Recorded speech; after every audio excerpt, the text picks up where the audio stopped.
படிச்சதுதான் லா. ஆனா சுத்துறது work out பண்றது பூரா MBBS பசங்க கூட. அதாவது ஒரு லாயர் 3 டாக்டர் சேர்ந்தா ஜிம் என்வாமெண்ட் யோசிச்சு பாரு.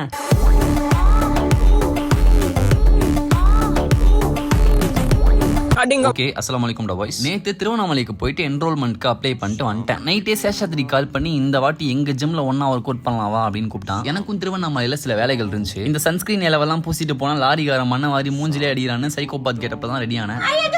திருவண்ணாமலையில அக்கா வீட்டில் தான் இன்னைக்கு நாள் ஃபுல்லாக கிளந்துட்டு ஈவினிங் போல தான் பாய்ஸை மீட் பண்ணிக்கலாம்னு வந்துட்டான்ல. இவர் பேர் சேஷாத்ரி, இவர் பேர் பர்வேஸ். இன்ஸ்டாகிராமில் ஒரு வடக்கம் ஒருத்தர் இருப்பான், அவன் பேர் எது சிவப்ரீஸோ என்னவோ வரும். இந்த பர்வேஸை சைட்ல இருந்து பார்க்க அவன மாதிரியே இருக்குல்ல.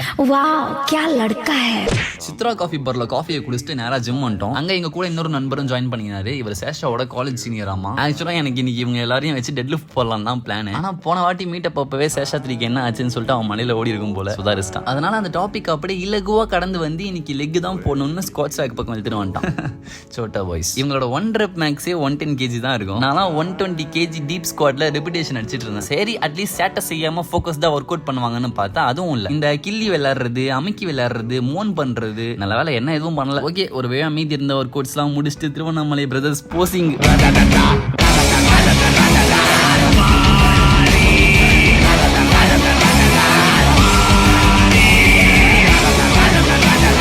பூரி. ஃபைனலி ஒரு ஹோட்டல்ல போய் அங்கேயும் கிள்ளிக்கிட்டு ஹை ப்ரோட்டீன் ஜங்க்லாம் சாப்பிட்டோம். நாங்க போற வழியிலே ஒரு குல்ஃபி கடை இருக்காமா, அங்க நிப்பாட்டி ஆளுக்கு ஒரு குல்ஃபி சாப்பிட்டுட்டு எல்லாருக்கும் பாய் சொல்லிட்டு நான் கிளம்பிட்டேன். அடுத்த வீடியோல பார்க்கலாம். அது வரைக்கும் தெம்பாருங்க.